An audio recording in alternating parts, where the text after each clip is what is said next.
Joining me now is our international affairs commentator, Douglas Herbert. Doug, this is certainly not the first time federal US forces have been dispatched to American cities, but critics say there's something very different this time around. No matter how you look at this, Annette, this is an aberrational use of federal forces for domestic interventions in domestic cities. In the past, when federal forces, and it's happened at several occasions in U.S. history, federal forces have come in either at the request of local authorities who are unable to handle domestic situations in their own cities on the ground, or because the reality and facts on the ground of what was actually happening really warranted more muscular force, federal force.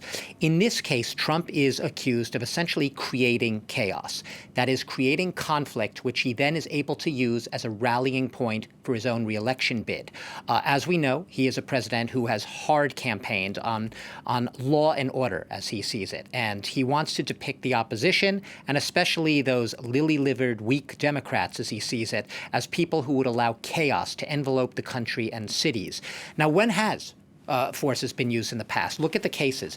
Under Reconstruction after the Civil War, 1865 to 1867, they were deployed in the American South. They were needed back then because the South wasn't ready to reconstruct in many cases.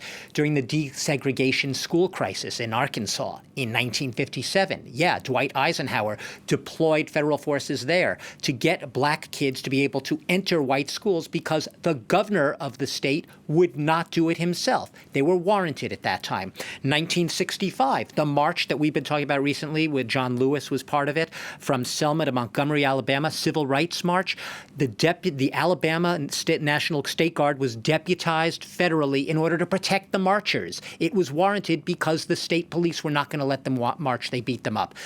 Donald Trump is not doing that right now.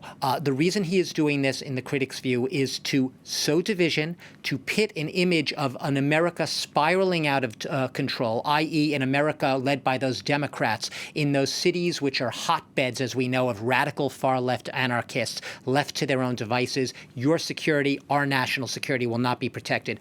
I will just point out that in Oregon, in Portland, Oregon, where all of this started, the images being shown on TV, it's a very small part of the downtown around the courthouse.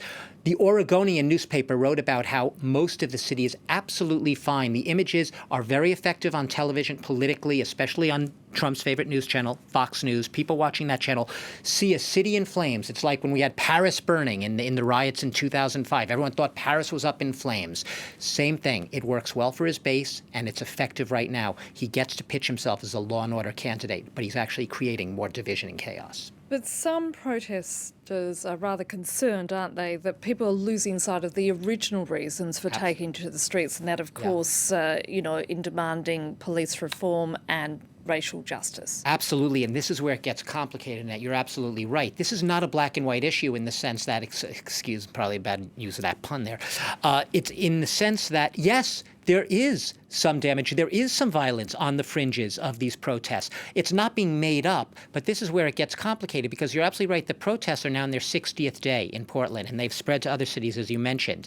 But these protests were originally about fighting for police reform, fighting for racial justice, and many of the protesters themselves see themselves losing focus because all of the coverage now is being hijacked by what they see as a very handful, a few people who are at times being violent, who are creating those images, those chaotic images that play into Trump's campaign. They are very much trying to claim back these protests in their original purpose, and that original purpose was peaceful protests in favor of racial justice. Now, this is a key thing that I think many of us forget in the midst of a global pandemic. We are less than 100 days away from a US presidential election. So how is this all playing out for Donald Trump?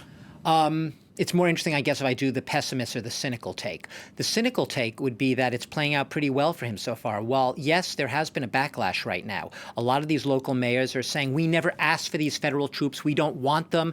They are making these protests. They're energizing them in a more violent way. They're making them more violently charged. That the protests, Donald Trump's law and order message here and creating the chaos, it's becoming a self-fulfilling prophecy. By sending federal troops into a city like Portland, you are creating conditions which antagonize organize the protesters, and yes, lead to extra acts of violence. It could play out in his favor, because then he could say, I told you so. Look at the violence. Violence which his sending of the troops, the critics would say, helped create. So it could play in his favor. Ultimately, in an election campaign, I guarantee you that a lot of these images would be playing out in Donald Trump's campaign ads in the weeks and months to come. Because it's all about optics, isn't it? Optics, absolutely.